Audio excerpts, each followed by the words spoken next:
The Venus Project, TeamSpeak Seminar, July 31st, 2011. How would Jacques explain the concept of observer of our thoughts? Is it true that we are not our thoughts, or is that not a useful question? Well, we're all victims of culture, and so our thoughts may not be as advanced as we think they are. And sometimes, due to differences of interpretation and language, people cannot always understand the answers because they're not well read in the sciences. What about the idea of the concept of observer of our thoughts? I don't know what that means, but if it means that somehow buried in our brain is an objective system, that is erroneous thinking. Our brains are shaped by culture, motion pictures, books we read, role models.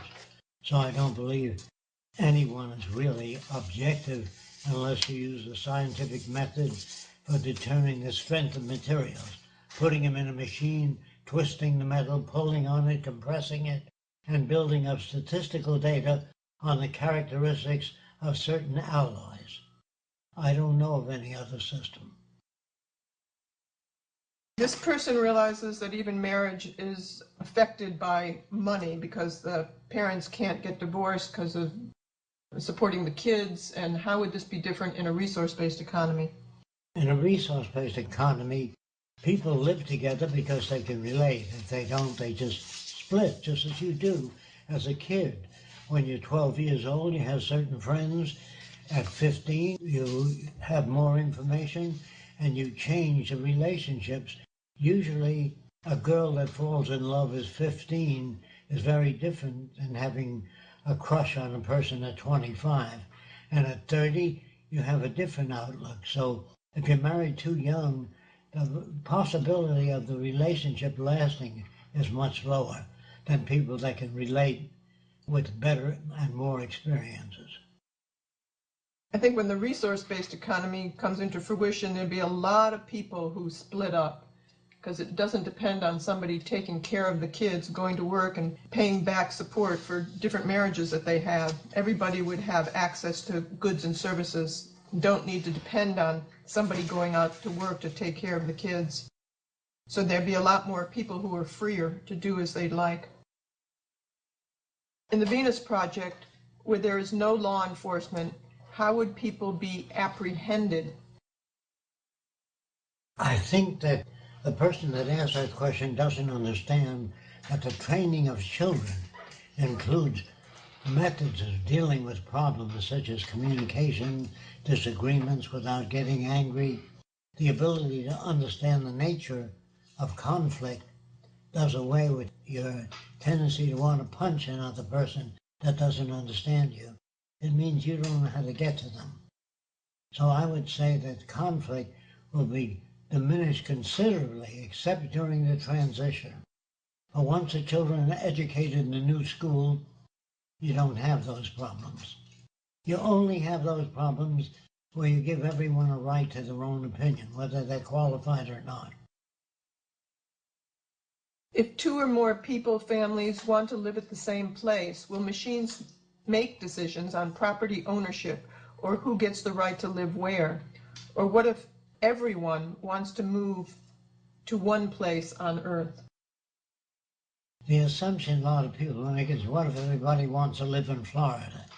You got to remember, you got to be ruthlessly honest. Some people love change of season. Some people like skiing. Some people like the fall. Not everybody wants to live in Florida because all these stories are made up. What if everybody wants to live in the same house? Well, today, people don't want to live in the same house. They have different values. People don't all want to live in Florida. Some people like skiing, ice skating, change of seasons. All of those are false assumptions. And would machines make the decisions as to where people would live? No, all that machines tell you is the climate, the conditions that prevail, and you, in turn, make the decision as to where you want to live. That depends on your education and your profession.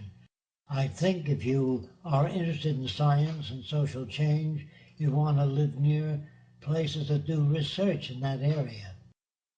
And so you don't have to live there forever. You live there for 2 years and move to another place. And if you change your voice, you're free to move to any area you want to. And what if everybody moved to the same area? There's no such thing. Because people have different values, different inspirations, and they move in accordance with where their type of logic and reason is prevalent. And if people did need certain reasons or they wanted to be there, then there'd be more residential accommodations for them in certain areas.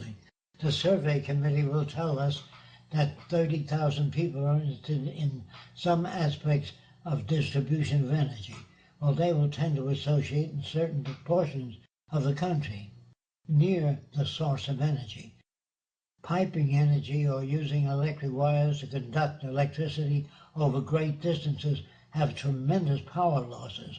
So a lot of research will be done on cool conductors, in other words, with less losses. The kind of research that's done depends on the nature of the problems confronting society. That same sort of scenario is true with, say, people who want to go boating or sailing.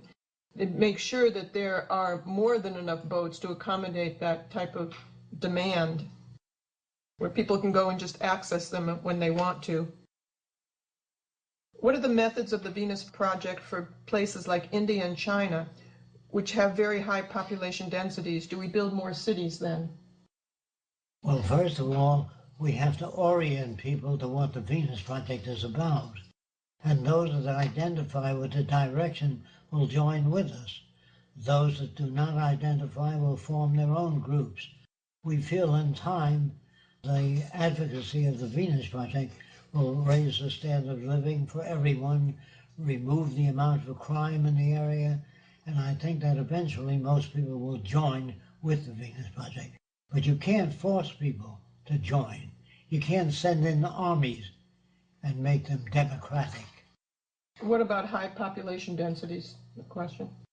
Population will be studied in relation to what the geological conditions are in a given area.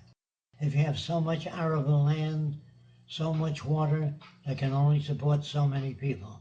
When people are trained in dynamic equilibrium, in other words, if you produce a larger population than the area can support, you're going to have territorial disputes. If you don't deal with those problems, there are no other ways of dealing with it except maintaining a population in accordance with the carrying capacity of the environment. If you violate that, it won't work. It has nothing to do with human nature. It has to do with available resources. In the areas today, like in India and China, that already have high population density, we will educate them to the new orientation. And those that fail to join with us will not, and their system will break down. Jack also has designs for areas of high population density in his cities. He has hundreds of city designs. With the advancement of nanotechnology, could we replace someone's brain in a virtual world with the ability to continue to learn via AI, so that even after the physical body passes away, could they be virtually immortalized? I doubt whether anyone of the past that were brought back to life could add anything new.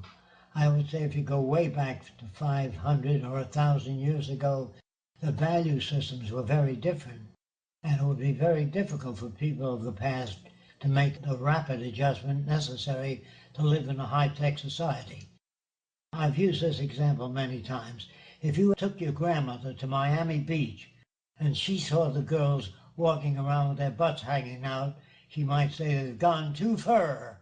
Well, where she's coming from, I can understand that. But she is not a changing person. She clings to traditional values.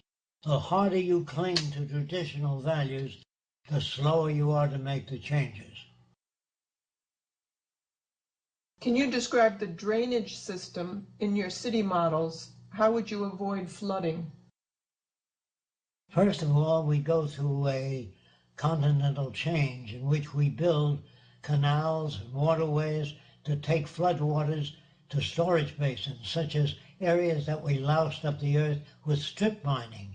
By making those or using those areas to contain floodwaters and diverting floods to storage basins, we can make better use. They always talk of water shortages, but they don't harness the floodwaters. Is there a recording or book available online of your experiments with animals? No, there's no such thing online.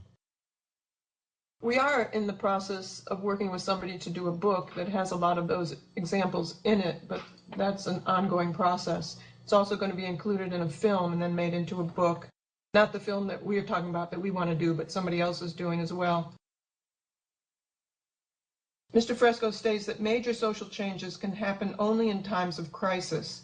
History shows that modern time turning points in instability benefit mostly wealthy individuals in predictable rates. How can the Venus Project compete with existing monetary systems which are made to operate in constant crisis of some degree? You have to understand that industry will eventually completely automate. And when you put in automation, you don't need heating in the wintertime. You don't need desks and lighting. You don't need pension plans. You don't need vacations. So industry will put in automated systems because it's cheaper to operate automated systems than employ people. So if you keep displacing people by automation, they won't have the purchasing power to buy the products turned out. And that brings the system to an end. Regardless of how powerful the monetary system is, it depends on people buying things. And if they lose their job, they can't buy things, and the system comes to an end. There is no way to preserve any system eternally. All systems undergo change. That goes for nature, animals, the history, evolution. All things change, including the continents which drift. Jacques talks a lot about associative memory in his lectures. Is the ability to make associative memories what defines the intelligence of an individual, or are there other attributes? First of all, the word intelligence is a false word, because an intelligent person, say 100 years ago, can't get a job today. If he's exposed to electronics 100 years ago, what we understood about electricity might make him intelligent then, but he can't function today. So the word intelligence has to be changed to degrees of appropriateness. As we learn more about things, we have more solutions to problems. If we don't learn as much, the word intelligence assigned to people has no meaning because it's an ongoing process. Just remember that anyone trained in operating a printing press 65 years ago is different than printing presses today. They couldn't get a job today. Even though they were intelligent then, they're not intelligent now. So I don't use the word intelligent. I say changes in values and information give us a different range of behavior. The wider the range of understanding, the greater your ability to participate. So the future will inform people constantly, update them as to what's new, so no one becomes obsolete. In a YouTube video, you have mentioned that there is no such thing as a perfect society. According to you, which things are not perfect in your construction of a resource-based economy? What's the question? Which things are not perfect in the resource-based economy? I don't know. If you do, tell us what it is. There is no perfection. Everything's changing. Jacques always talks about that in his cities, that his cities would be a straitjacket for the next generation. There's no such thing as utopias. Every idea, everything, electric lamps, radios, television, can all be changed, including your laptop. It'll get lighter, smaller, and then with molecular recording, it'll be extremely tiny. And when you start doing that, you have a different frame of reference. Most people have great difficulty in changing their frame of reference because they become victims of the culture they're reared in. How do we integrate new discoveries and inventions, making technological progress and adaptation to changing world conditions when there are no knowledge dealings between machines and human? Well, that's a statement you made. In the future, machines will share ideas, and machines will accumulate ideas from every lab working on new materials, overcoming shortages by improvising newer materials that carry out the same function. If you decide that every roof should be made of stainless steel, the computer will tell us we don't have that much stainless steel. So you'd have to come up with an alternative. So labs are assigned decision making. In other words, they're assigned different tasks. Scientists are assigned tasks, just like the moon project. The government says we want to put a man on the moon, and they must supply sufficient funds and equipment to develop that concept. In other words, in the future, when a new concept is put forth, we have to study it and appropriate necessary material for the lab to develop new substitute material for shortages. And that's what happened in Germany. When we blockaded the Germans, prevented them from getting rubber from Sumatra, they invented synthetic rubber. I think we have enough technicians to invent all kinds of substitute material until we develop better materials. Never the optimal development. There's no such thing as designing the perfect utopian city. Everything is subject to change. There are no final frontiers. I've said this many times, but apparently some people do not fully understand what I'm saying. How would it be proposed for people to voluntarily, quote, give up their personal properties if a transition were to occur? I've lived during the last depression. As some of you know, I'm 94 years old, 95 years old. And so when you think about it, if you own a factory and people are not buying products, there's a recession. You can't even sell that factory. They don't have to give it up. The government takes over or the banks take over if you can't pay off a home, or if you can't pay off an industrial plant, or if you can't pay off a loan. What happens is these people make assumptions that the wealthy stay in power. They do not. When systems break down, banks fail. Industry fails. They shut the doors and says no help wanted. You can't even sell your production plant if a newer system comes up. So you can't hang on to the old system, even though you have a lot of money today. When the banks fail, you lose your money. When people aren't buying goods and services, you lose your industrial plant. You don't have to worry about people giving up anything. How can we avoid any control from programmers and operators if artificial intelligence does not have human judgment? Human judgment is frail and based upon background. I would say with the more people become familiar with the scientific method, they learn how to put things to test, to check them out, check out the value of water purification systems. They can check out the value of various metal alloys. They know how to check things out. So children do not belong to clubs like the Mickey Mouse Club. They are given superficial values. The question was, how do we avoid the programmers taking over and controlling things in the resource-based economy? There's no such thing as a programmer. The programmer is assigned different jobs, like certain types of metal are selected to put up skyscrapers. That's not arbitrarily done. It has to do with the alloy and the strength of the alloy for a given job. When you ask a man to design metals for automobile engines, that's based upon tests which the metal is put through. Abrasion, resistance to fatigue, all those things determine how metals will be used, not the opinions of people. No one has control. They're assigned tasks. The task is to put a man on the moon or put people on Mars. And in order to do that, you have to know what Mars has.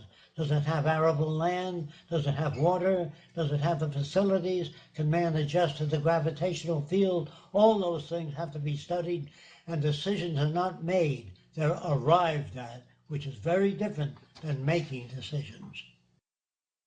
People have no advantage of making things that don't work in the system in the future. They gain nothing from it. Please describe step-by-step method which the Venus Project is going to apply to society as to how, let me see, okay. They want to know how you convert the resource-based economy and what's the timeline for that. That depends on how much work you do. In other words, as we lecture throughout the world, a lot of people ask us the same question. I said, when you leave this lecture, if you've learned anything, talk to other people about the Venus Project. The more people that know about it, the smoother the transition. If you fail to take on the responsibility of reading our books or reading books that help you understand the nature of the scientific method, if you fail to do that, the transition will be painful and of a longer duration. The more people understand about it, the shorter duration, the less the pain. Jacques and I really have no control. We have no control over the media or monetary control. So we can't give you any timeline how things will be done. As he says, it's up to what everybody does. But we constantly work at it. How does Mr. Fresco see human intelligence regarding human mind versus human brain? The brain is a substance that conditioning works on. In other words, it's called associative memory. The neurons are charged electrically in terms of experience that you have. So if you have a great deal of experience in many areas, you might have more relevant information. If you invent your own concept of how the earth began, some god made a man and a woman, put them in a beautiful garden. If you are tuned to myths, your life will be one gigantic myth. Do you differentiate between human mind and human brain? Do you use those terms? The brain is where the associations occur, where your knowledge or experience is registered. The brain is a mechanism like a battery. A battery without a charge is mindless. In other words, your mind doesn't become charged unless you're subject to stimulus. If you're brought up in a gray ball and you're fed and taken care of, and there's no stimulation in the gray ball, such as changes in color, sound, all that sort of thing, the brain makes no associations except with the gray walls. You'll be a drooling idiot if you're let out of that gray ball when you're 15 years old. You'll have nothing in your head unless you stimulate the interior of that ball, change colors, change sounds, change events, so the brain can make associations. Without associations, your brain becomes so-called mindless. Do you think you can use terms like human nature to describe influences of organ structure or hormones? No, you can only describe reflexes, the knee reflex, certain reflexes that we have in relation to temperature. If you increase the temperature, the living system backs away from the temperature. If they have sensors to do that, a moth tends to fly into a flame, but it has what looks like feathers and antenna, and which is a heat sensor. When it gets too close to the fire, it turns away from it. But if you cut off those receptors, the moth flies into the flame. In the book, The Best That Money Can't Buy, you talk about how children will be educated differently in the future. Would you be able to elaborate on the methods that could be used to do so? Yes, I can. Children will be brought up to understand how nature and humans are interrelated. Human beings are not separate from nature. They're part of the natural rig. If we violate nature, meaning if we don't get enough sleep or enough healthy food, we get sick, regardless of what your philosophy is. So we have to bring up people in relation to the physical world, how they relate to one another and the world around them. Not make up stories about that, but actually find out how trees enhance us by giving out oxygen, absorbing carbon dioxide. The more they know about the physical world and the atmosphere and the Earth's conditions, the more they're able to evolve survival methods. You're also talking about setting up challenges for children instead of having father do everything or the mother solving all their problems. enable the children to work things out and set up situations for them where they have to solve problems. We take away dependency, and we have little communities where children direct the future. We encourage them in the methods of survival. We encourage them in how to detect whether water is purified or contaminated. Everything we teach children are things that are relevant. That's why we have no Mickey Mouse clubs. And reinforce all aspects of behavior that they do that's constructive or cooperative. If one person works a lot on a project and then gives it over to somebody else to complete it, but that original person who worked on it feels that it's damaging the project, how would you work something like that out in the future when working with a group of people? How would that be handled? You don't take the butcher to design bridges. You have bridge engineers work on bridges. When you're building an electrical system for an industrial plant, you have industrial electronics experts that work on that. I don't understand the question, but this question assumes that we get anybody to work on anything. You can't do that. You don't call upon a florist to repair your plumbing. You call upon a plumber. So we call upon the appropriate people with the training in sufficient areas to be able to deal with those problems. You said people in the future will be generalist. What does that mean?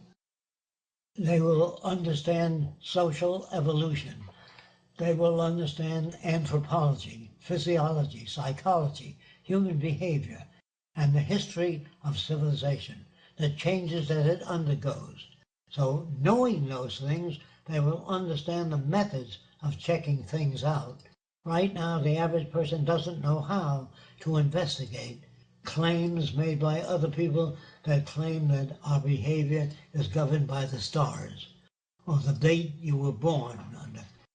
There's so many false systems out there, we will know how to check them out and what systems are to be rejected, not based upon personality, but based upon physical correlation. If claims cannot be backed by events or experiment, they are set aside, not necessarily rejected.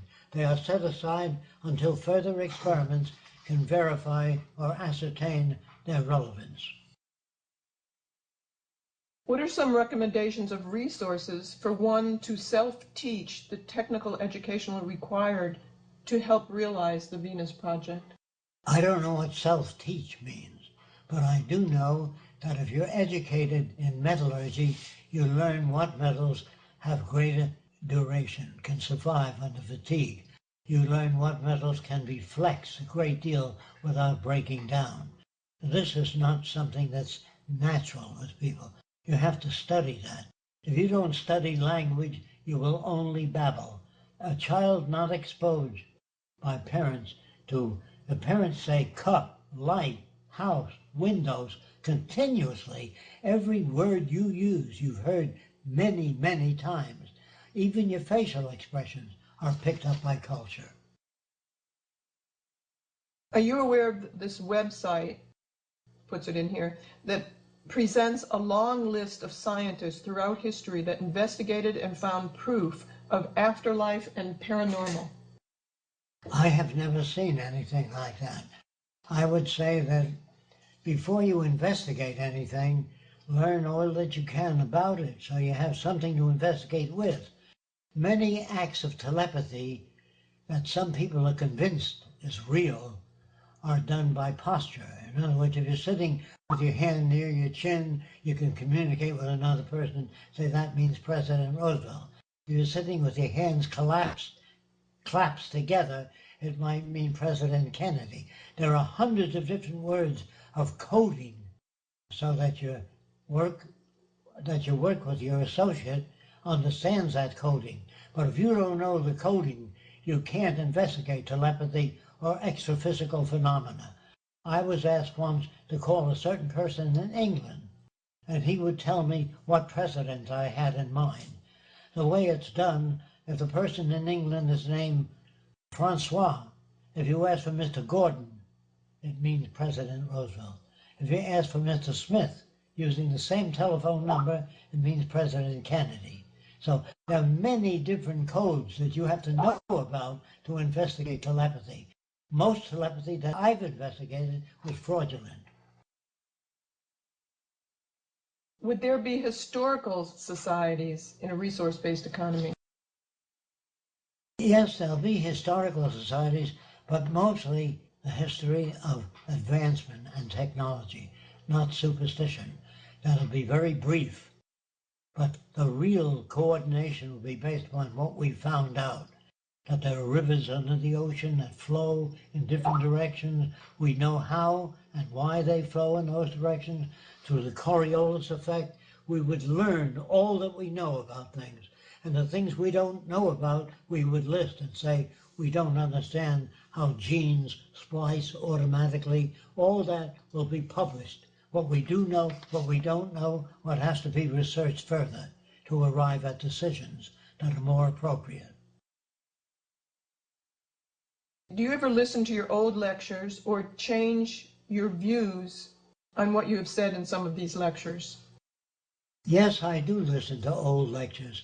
What happens to the views I had then, they become more elaborate, more detailed. In other words, I don't accept something unless there's some verification. So the more verification and the more information you accumulate, you don't need to change your views, you update them. Do you think that our current technological abilities are actually 100 years more advanced than what we are told, and that it is only being used by the military in secret projects? No, the military is trained to defend this country. They're trained to use armaments and high tech, such as nerve gas, nuclear weapons. They are not there to solve problems. They're there to enforce the law that we have in this country. The military are not designed to bridge the difference between nations. The military doesn't even know how. Do you feel that they have technology that's secret and 100 years in advance of what we're using today, is the question? No, not really. Jacques has a lot of answers about what life and human behavior will be like in a resource-based economy. Since we have never implemented a global resource-based economy, would not all these answers actually be theories that would need to be tested via scientific method? It is a scientific conclusion that you come to. Why can't you put 400 passengers in a 200-passenger airliner? You don't have to do it to know it won't get off the ground. You have to know what the horsepower is of the engines and the wing area and the capacity for plane to lift. It can't take off with 400 passengers. You don't have to build it to find out. You know enough about science, technology, and the methods of evaluation to anticipate. You don't have to actually do things. You can't put 20,000 passengers on an airliner or a seafaring unit or a ship. And when you put 1,000 passengers on a ship, that tells you how much water is needed, how much food is needed to make the journey. But you have to have the amount of passengers and you have to have the equipment to support those passengers for 10 days or 20 days at sea or whatever it is. That's already known. You don't have to do it. You have to have a basis for your assumptions. How should we deal with bankers and politicians who are engaged in a conspiracy against the people, such as the New World Order? You don't have to deal with them any more than you have to deal with men that shoe horses. As we go beyond that, as we go beyond the Iceman and the elevator operators, they're phased out because they no longer fit. You don't have to worry about them. They will fail when the monetary system uses enough to replace the purchasing power of most people. The system dies. You don't have to worry about them. Would you consider it reasonable to incorporate other scientists and engineers into the Venus Project to help apply their latest technical expertise and discoveries to ongoing design projects? Yes. Is there a place where you want to create the first sustainable city of the Venus Project? I have no choice in that matter. The first place that decides to build the new experimental city, put it to test, we will build it anywhere in the world where any nation wants to set up the first experimental city. And this person asks, what if the government would attack the city? First of all, I'm operating on the assumption that no one will build a city unless this system breaks down. If this system manages to survive somehow through war or artificiality or fascism, then the system will continue until it has reached its limits of sustainability. No system undergoes change due to logic and reason. They only undergo change when it no longer functions. What if one or two of the people who we're talking to today actually do build a city now during a monetary system? Do you think it could get attacked? It might not. I would never build a city unless we had many nations joined together to undertake this project. Unless they... Will there be social stratification between people who have any technological or scientific knowledge and people who don't? Yes, because television will no more have soap operas and manage news. We will always be updating the values of everybody watching. Do you feel there'd be social stratification between those? Not at all. No social stratification, no technical elitism, and no elitism of any kind. People who have all different degrees of knowledge have equal access to goods and services and education, so they don't get less if they don't have certain knowledge in certain areas. If we build a, quote, sustainable city right now, do you think poor people will invade it? We don't build sustainable cities unless the majority of people agree to the direction. If they don't agree with the direction, you cannot accomplish this end. If people don't understand the meaning of science, they can't do anything in the scientific world. If few people do, without training other people in the field, they cannot survive. We must share ideas rather than keep them to ourselves. A nation without a vision of the future is bound to repeat the same mistakes over and over again. Why don't you talk about the system and how corrupt it is, or deal with issues like 9/11, corruption, etc., like Peter Joseph does? I feel that we don't understand why these people flew the airplane into the towers in the first place. What horror did we do to those people to give them so much hatred?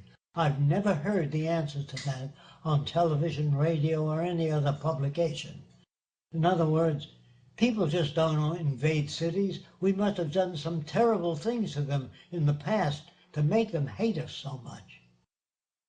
I think Jacques does lay out the corrupt system. I think if this person reads the book, The Best That Money Can't Buy, you'll find that he does that. But what's more important to Jacques is that instead of just talking about what's wrong, which people do, is to pose a direction to work toward to eliminate those problems.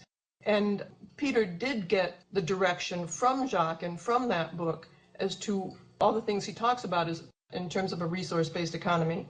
So Jacques does do both. How do you keep warm in the houses in very cold areas without burning? Fuel. That's a question. I don't know. Oh, well. First of all, we orient the house in relation to the position of the sun. We arrange the trees around the house so in very hot weather the roof does not absorb heat. The roof itself becomes an electrical generator. You don't just have a roof on the building. It not only generates electricity, but it produces hot water. The way we design our buildings is so that every inch of that building serves the occupants of that building. It's just like the skin on the human body. It not only covers the musculature, it has secretions that can evaporate fluids and cool the body. The skin serves many functions. In the future, buildings will be designed so that every portion of that building, including the windows, generate electricity. How would you feel about people who support the Venus Project policing social networks, correcting incorrect or erroneous views? I think this is great for people to get on the internet and blogs and any place that they can to introduce these ideas and talk about the Venus Project, or just talk about the ideas in general. In a world where you can do any job you like, what will happen with the jobs that nobody likes? For example, cleaning. In France today, they have a public washroom. When you leave it, it's self-cleaning. I don't know how many of you know about that, but look it up on the internet. Self-cleaning systems. What would Jacques say about effects of collective consciousness on, say, the vote in the O.J. Simpson trial? There's no such thing as collective consciousness. You're only as conscious as your receptors. You can't see radio waves or feel radio waves. You can't see bacteria. A microscope extends human awareness. All technology, machines like the electron microscope, the telescope, all those are extensional devices that extend human senses. But the human brain today and the human senses are not that adequate to make us conscious. We are only as conscious as our receptors. But the more extensional devices we make, like microscopes, electronic measuring instruments, we can probe areas that we cannot sense. In order for a resource-based economy to be implemented, will there need to be a constitutional convention in the United States with an updated amendment to support the new social economic structure? The Constitution, you are brought up to believe, is a great piece of paper, and that's all it is, a piece of paper. If you have to write your congressman for equal rights for women, there's something wrong with your culture. If it's subject to interpretation, there's something wrong with your culture. The language of science, physics, mathematics, chemistry is not subject to interpretation. Our language was designed hundreds of years ago. Therefore, it's inadequate and subject to interpretation. As long as you have a language that's subject to interpretation, you're going to have conflict. Do you see any forms of fossil fuels or hydrocarbons used in a resource-based economy? Well, with the advent of nanotechnology, I believe we will be able to make all kinds of new materials. And if nanotechnology does not occur in 10 or 15 years, that the nanotechnologists tell us, it's already doing wonderful work, nanotechnology. But if it doesn't occur, we will make the next best thing that we know how to make. You don't hire carpenters to build bridges. You hire carpenters to make furniture or do woodworking. So in the future, we will train people to learn how to say, I don't know, and learn how to investigate ideas that they are not that familiar with. They will learn how to make more appropriate decisions than they make today, which are based on feelings only, rather than observation. How will you deal with jealousy in a resource-based economy? When you understand that your preference for friendship, when you're 10 years old, you have certain friends. When you're 12 years old, you move up the scale and you select other people. You're in a constant state of change. But jealousy is not being aware that there are many different sets of values. If a person rejects you, say you're in love with a person and they reject you, you feel bad, you feel insufficient. But if you understand you too have rejected people because they don't come up to your standards, it doesn't make your standards correct, it makes them different. So learning to permit other people to make their decisions as appropriate as it may be to their background. You see, rejection is a normal thing. Jealousy is learned. Greed is learned. Race prejudice is learned. So all kinds of corruption is learned. But if you learn how to relate to the real world, you understand that people have different values due to the fact that they come from different environments. Once you're rejected by a person, it doesn't make you jealous. It enables you to understand that they have a different set than you do. Will your cybernated government make all decisions? What about social decisions or personal decisions? All personal decisions are based upon environmental exposure. I've said this many times. If you're raised as a baby by the headhunters of the Amazon, you'd be a headhunter, unless you traveled, read books, saw other things.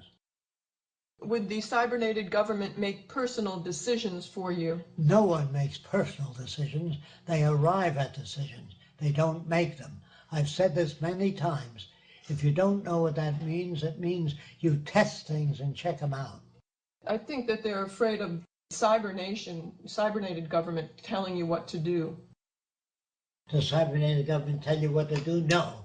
It only informs you as to what's available, what's not available, what we do know, and what we don't know. It doesn't dictate your life. No. How will you deal with people that would harm the system you envision? I don't understand that.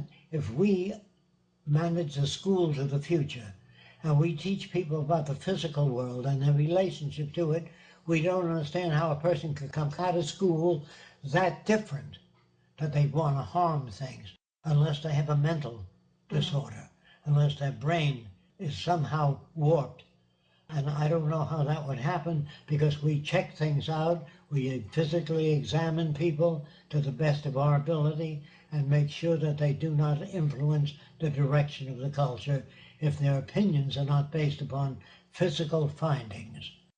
I wouldn't know how a person like that can come about in a resource-based economy. People are educated to understand that if you were brought up in France, you'd speak French. If you're brought up in Germany, you'd think like a German. It's so evident, self-evident, continuously evident, that the environment shapes values and behavior. In Germany, the scientists fell in line with Hitler. Those that didn't agree left Germany. In France, the scientists fell in line with France. In Japan, they fell in line with the Japanese. There's no such thing as a scientist. A scientist would say, what makes war? Why do people kill each other? They'd get out of their little discipline like chemistry, physics, botany, mathematics, and ask new questions. When scientists talk of a sane nuclear policy and they don't tell us how to achieve it, it's like a verbal hobby. Today, people take advantage of one another just for their own benefit. They're like vultures today in the monetary system. You get a toothache, somebody gets thousands of dollars fixing your tooth. You're able to exist over the troubles of other people. So in the future, where everybody is participating to make your life better, it would be like somebody saying, well, what would you do if you have people in the future cutting off their arms? If everybody in the system is extensional and helpful to one another, there'd be no reason to hurt other people, unless there's brain damage, and you can find that out very early in life. There are no prisons, no police, no armies, no navies, no violence shown in the movies to change the frame of reference of people. We only show our relationship to the real world. Who would get to live in the cities? During the initial phases, the planners would be working on the design of cities, correcting functions that do not work too well, improving the city itself, re-engineering the materials that the city is made of. So in the beginning, the planners would be called upon. And then when the first city is built, we would then check with people and say, what is it that you dislike about the cities? And so we would take those things into consideration and try to design the cities that meet the needs of people in the future. What will we do if you're no longer alive when the world is ready to work on developing a resource-based economy? Who would lead the development? Who will guide these wishes to implement it the way you designed it? It isn't me. It's the methods of science. If you use the methods of science in arriving at the design of cities, if you design your cities too far away from electrical generators, the power losses would be too high. So we have transmission engineers that tell you to build a power source near the new city.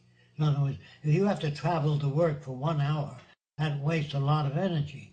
So people living next to the medical center or the health center, where you can't see another building, where trees obscure industrial plants, and where industrial plants operate silently, they make no noises, then they could be near the cities.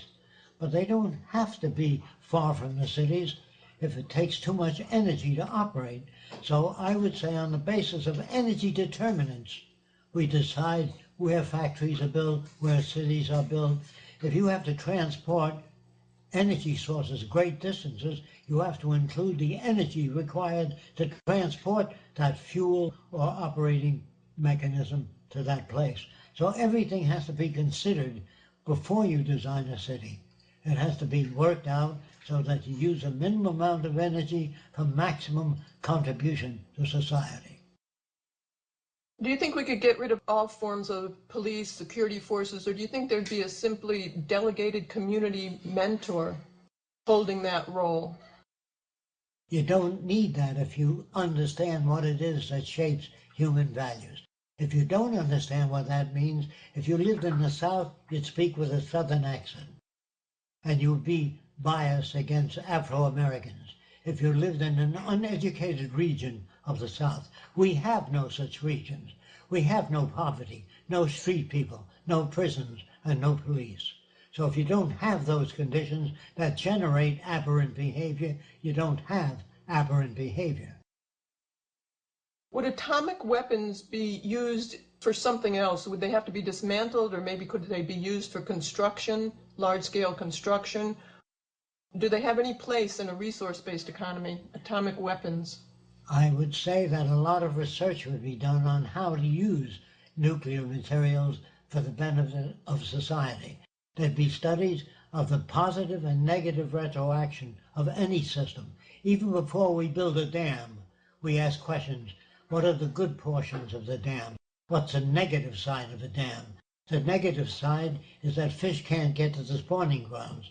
So you have to have stepped areas so the fish can climb up on the side of the dam to get to the areas that they are conditioned or stimulated to move toward. In other words, you have to design not just a dam to generate energy and hold back water.